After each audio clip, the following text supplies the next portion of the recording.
آپ میرا نکاح زبردستی کروا سکتے ہیں لیکن سہاگ رات زبردستی نہیں کروا سکتے۔ جازم نے بڑے غصے سے جہانگیر صاحب سے یہ بات کہی تھی۔ جہانگیر صاحب قہر بھری نظروں سے اسے دیکھ رہے تھے۔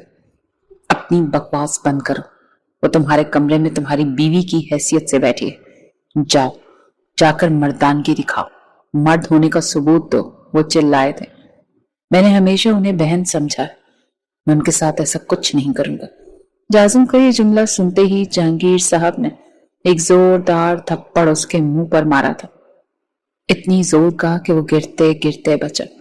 صفیہ بیگم کا ہاتھ سینے پر آیا تھا لیکن شوہر کے سامنے بولنے کا حوصلہ نہیں رکھتی تھی۔ میں کہہ رہا ہوں کمرے میں جاؤ اور اپنی بیوی کے ساتھ رات ویسے گزارو جیسے گزارنے کا حق ہے۔ اگر صبح تک تمہاری مردانگی کا ثبوت میں نے نہ دیکھا تو تمہیں گھر سے دھکے دے کر نکال دوں گا۔ جازم کی آنکھیں غصے کے مارے سرخ ہوئی تھی۔ کہنے لگا ثبوت چاہیے آپ کو تو ٹھیک ہے، اب میں آپ کو ثبوت دوں گا۔ رات بھر جب آپ کی بھتیجی کی چیخوں کی آوازیں آپ کو سنائی دیں گی تو دروازے پر دستک مت دیجیے گا۔ یہ کہتا ہوا وہ کمرے میں داخل ہوا تھا جہاں ڈری سہمی رودابہ پتہ نہیں کیسے اپنے آنسوں پر ضبط باندھ رہی تھی۔ کمرے میں آتے ہی دھاڑ سے کمرے کا دروازہ بند کیا۔ رودابہ بری طرح سے اچھل کر رہ گئی تھی۔ آج تک اس نے کبھی بھی جازم کو اتنے غصے میں نہیں دیکھا تھا۔ یہ شادی اس کے لیے بھی کوئی دلی خواہش کا نتیجہ تو نہ تھی۔ وہ یہی سوچ رہی تھی کہ جازم سے کہے گی کہ وہ زبردستی کا کوئی بھی تعلق قائم نہیں کرے گی، وہ چاہے تو اپنی زندگی اپنی مرضی سے جی سکتا ہے۔ جازم جیسے ہی اس کے پاس آیا تو رودابہ کہنے لگی تم فکر مت کرو، میں تمہاری زندگی میں کوئی بھی مشکل پیدا نہیں کروں گی، نہ ہی تمہیں اس بات پر مجبور کروں گی کہ تم میرے ساتھ کوئی بھی رشتہ قائم کرو۔ ابھی رودابہ کی بات منہ میں ہی تھی کہ جب وہ چلا کر بولا میرے ساتھ زیادہ زبان چلانے کی ضرورت نہیں ہے، میں سب جانتا ہوں، یہ سب تمہارا ہی کیا دھرا ہے۔ میرے باپ کے سامنے مظلوم بننے کا تمہارا ڈھونگ آج کی رات میرے سامنے نہیں چلے گا۔ تمہاری شاید مجھ پر نیت پہلے ہی خراب تھی، تمہیں کم لڑکوں کا چسکا تھا، تمہیں لگا ہوگا کہ اگر تمہاری شادی تمہارے ہم جوڑ شخص سے ہو تو یقیناً تم سے 5-7 سال بڑا ہوگا اور تمہاری اندر کی آگ کو تسکین نہیں پہنچا سکے گا جو کہ کم عمر اور جذبات سے بھرپور لڑکا پہنچا سکتا ہے۔ یہ سن کر رودابہ کے کانوں سے دھوئیں نکلے اور وہ سوچ بھی نہیں سکتی تھی کہ جازم اس کے بارے میں اس طرح سے بات کہہ سکتا ہے۔ چلو اتارو اپنا یہ لہنگا اور تمہیں بتاؤں گا کہ جب 18 سالہ لڑکا اپنے مرد ہونے کا ثبوت دیتا ہے تو بستر پر صرف عورت کی پاک بازی کا ثبوت نہیں ہوتا بلکہ مرد کی مردانگی کا بھی ہوتا ہے۔ صبح تک اپنی اب خیر مناؤ۔ یہ کہہ کر وقت ضائع کیے بغیر ہی جازم نے اپنی شرٹ اتاری تھی اور پھر چچی جان آپ جانتی ہیں وہ مجھ سے چھوٹا ہے، صرف خاندان میں شادی کی خاطر میں اپنے جذبات کا گلا نہیں کھونچ سکتی، میں نے کبھی اسے اس نظر سے نہیں دیکھا، خدا کے لیے میں جازم سے نکاح نہیں کرنا چاہتی۔ رودابہ سے جب صفیہ بیگم نے جہانگیر صاحب کے فیصلے کے بارے میں بات کی تو وہ ہتھے سے اکھڑی تھی۔ صفیہ بیگم کہنے لگیں تم اپنے چچا کو اچھی طریقے سے جانتی ہو، ہمارے ہاں خاندان سے باہر شادی نہیں ہوتی۔ رودابہ کہنے لگی یہ زیادتی ہے میرے ساتھ بھی اور جازم کے ساتھ بھی، وہ مجھ سے چھوٹا ہے، ابھی فرسٹ ایئر میں پڑھ رہا ہے، مجھے آپ ہی کہتا ہے، آپ میرے ساتھ ہی نہیں اپنے بیٹے کے ساتھ بھی ظلم کر رہی ہیں۔ صفیہ بیگم کہنے لگی تمہیں جو بات کرنی ہے اپنے چچا سے کرو تو زیادہ بہتر ہے، میں اس معاملے میں تمہاری کوئی مدد نہیں کر سکتی۔ خاندان برادری میں جو فیصلہ ہو جاتا ہے اسے تسلیم کرنا پڑتا ہے۔ بچپن سے رودابہ نے خود کو چچا چچی کی ہی سرپرستی میں پایا تھا۔ جازم کی پیدائش اس کے سامنے ہی ہوئی تھی، یوں سمجھ لیں کہ رودابہ نے ہی اسے چلنا سکھایا تھا، اس کا ہاتھ پکڑ کر اسے لکھنا سکھایا تھا۔ ابھی تک اس کا یہی حال تھا، جب بھی پڑھائی میں مشکل ہوتی تو رودابہ کے کمرے میں بے دھڑک داخل ہو جاتا تھا، کتابیں پھیلائے بیٹھ جاتا تھا۔ ابیا آپ کے بغیر شاید میں چل ہی نہیں سکتا،